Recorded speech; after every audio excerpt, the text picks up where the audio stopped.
ഇതെന്താണ്? ജില്ലാ രജിസ്റ്റർ ഓഫീസിൽ നിന്ന് വ്യക്തമായി അവിടുത്തെ സീലും വെച്ച് എടുത്ത പകർപ്പ് ഒന്നെടുത്ത് വായിച്ചു നോക്കുമ്പോഴാ ബോധം കിട്ടുക.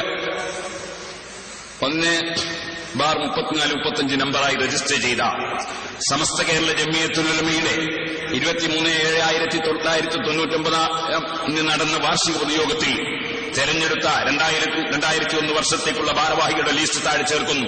ഇത് ഫയലിൽ സ്വീകരിക്കണമെന്ന് അപേക്ഷിക്കുന്നു. നമ്മുടെ ഭാഗത്ത് കൊടുത്ത അപേക്ഷയാണ്. ഈ അപേക്ഷ സ്വീകരിച്ചിട്ട് രജിസ്ട്രാർ ഒപ്പിട്ടിട്ട് നമ്മളെ ലിസ്റ്റ് അതിന്റെ പകർപ്പാണ്. ഇതില് ആദ്യം തന്നെ കാണും. 1 സയ്യിദ് അബ്ദുറഹ്മാൻ അൽ ബുഖാരി ഉള്ളാൾ മംഗലാപുരം പ്രസിഡന്റ് മുദരിസ്. തൊഴിലാണ് മുദരിസ് എന്ന് പറഞ്ഞു, അല്ലാതെ ചീത്ത പറയുന്നു ഗൾഫ് പറയുന്നല്ല ജോലി ദിവസത്തില. 2 M A. Abdul Khader Hussain vice president മുദരിസ്. 3 A V. Manappa Musliyar vice president മുദരിസ്. 4 C Abdurahman Musliyar vice president മുദരിസ്. K Kunhahammad Musliyar vice president മുദരിസ്. A P. Aboobacker Musliyar Kanthapuram Unnikulam Kozhikode general secretary മുദരിസ്. കെ.പി. ഹംസ മുസ്ലിയാർ സെക്രട്ടറി മുദരിസ്. പി. അബ്ദുൽ ഖാദർ മുസ്ലിയാർ സെക്രട്ടറി മുദരിസ്. എ.പി. മുഹമ്മദ് മുസ്ലിയാർ കാന്തപുരം സെക്രട്ടറി മുദരിസ്. സയ്യിദ് അലി ബാബക്ക് തങ്ങൾ ട്രഷറർ മുദരിസ്. ഇനി ഇങ്ങോട്ടുള്ള എല്ലാ ആളുകളുടെ പേരിന്റെയും അവസാനം 40ാമത്തെ വ്യക്തി, 39 പാവപ്പെട്ട ഞാനാണ്. 40ാമത്തെ വ്യക്തി അതടക്കം കൊമ്പം കെ.പി. മുഹമ്മദ് മുസ്ലിയാർ മണ്ണാർക്കാട് പാലക്കാട് മെമ്പർ മുദരിസ്. ആദ്യം മുതൽ അവസാനം വരെ മുദരിസ്. നിങ്ങളെ ലിസ്റ്റ് ഒന്ന് പ്രസിദ്ധീകരിച്ചിട്ട് മുദരിസ് എന്ന് പറയാൻ പറ്റുമോ? മുദരിസ് എന്ന് പറയാൻ പറ്റുമോ? എന്താ ഉണ്ടാകുക? നേരത്തെ ഇവിടെ പറഞ്ഞതുപോലെ അടുത്ത് തന്നെ മറ്റേ പാർട്ടിയിലേക്ക് അതല്ലേ. ഈ മുദരിസുമാരായ 40 ആളുകളുടെ ലിസ്റ്റ് അവിടെ അന്ന് മാത്രമാണോ? അത് ഇതൊരു കൊല്ലത്ത്.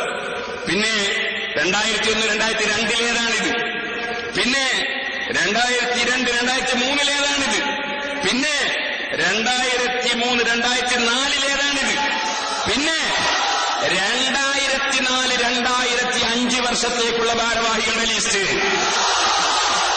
ആരാ പ്രസിഡന്റ്? പേരും വിലാസവും കേട്ടോ, ബോധം കെട്ടുകണ്ട. ആരാ? സയ്യിദ് അബ്ദുറഹ്മാൻ അൽ ബുഖാരി പ്രസിഡന്റ് മുദരിസ്. 2 M A. Abdul Khader Musliyar vice president മുദരിസ്. A V. Manappa Musliyar vice president മുദരിസ്. E. Sulaiman Musliyar Ihyaussunna vice president മുദരിസ്.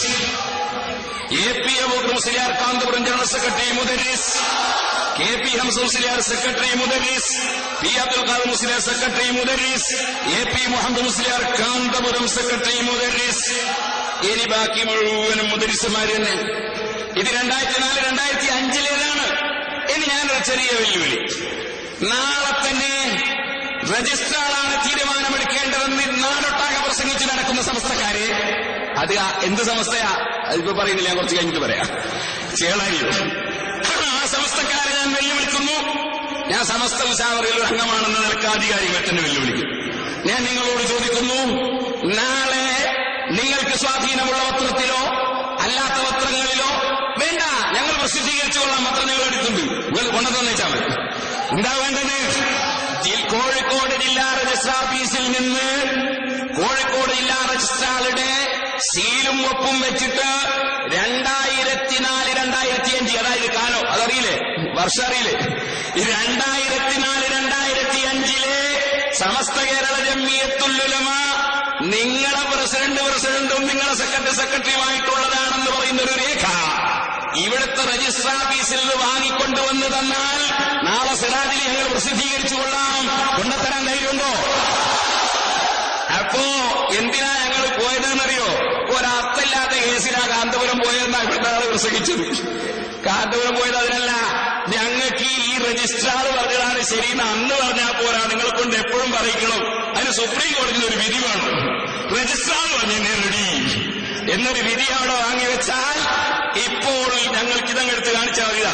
Registrar പറഞ്ഞല്ലേ റെഡി, രജിസ്ട്രാർ വാങ്ങിവെച്ചതല്ലേ റെഡി.